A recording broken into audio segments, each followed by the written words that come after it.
നമസ്കാരം. സർക്കാരുമായി ബന്ധപ്പെട്ട അറിയിപ്പുകൾക്കും മറ്റു വാർത്തകൾക്കും വേണ്ടി ഈ ചാനൽ സബ്സ്ക്രൈബ് ചെയ്യാനും തൊട്ടടുത്ത ബെല്ലൈക്കൻ എനേബിൾ ചെയ്യാനും മറക്കാതിരിക്കുക. വിവരാവകാശ നിയമം സർക്കാരിലേക്ക് പണം വരുത്താനുള്ള മാർഗമെന്ന തരത്തിൽ ഉദ്യോഗസ്ഥർ കാണരുതെന്ന് വിവരാവകാശ കമ്മീഷണർ അബ്ദുൽ ഹക്കീം.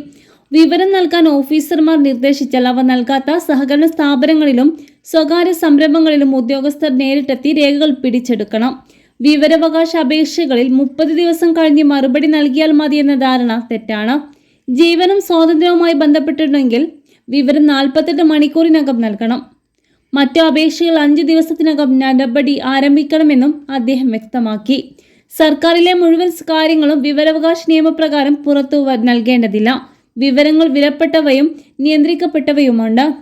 അവ കൂടി പരിഗണിച്ച് വേണം വിവരാധികാരികൾ പ്രവർത്തിക്കാൻ. അതേസമയം ഏത് സർക്കാർ ഓഫീസിലെയും ഫയലുകൾ പരിശോധിക്കാൻ പൗരന് അവകാശമുണ്ട്.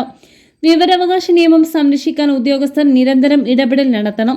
സാധാരണക്കാരന്റെ പ്രശ്നം പരിഹാരത്തിനുള്ള പ്രഥമ മാർഗമാണ് വിവരാവകാശ നിയമപ്രകാരമുള്ള ആവശ്യപ്പെടൽ.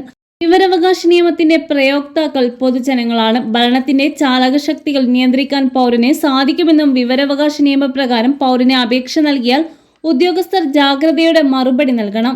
വിവരാവകാശ നിയമം സെക്ഷൻ 31 പ്രകാരം അപേക്ഷകന് വിവരം നിഷേധിച്ചാലും തെറ്റായ വിവരം നൽകിയാലും ബന്ധപ്പെട്ട ഉദ്യോഗസ്ഥർക്കെതിരെ കമ്മീഷൻ ശിക്ഷാ നടപടികൾ സ്വീകരിക്കുമെന്നും കമ്മീഷണർ പരിശീലനത്തിൽ അറിയിച്ചു.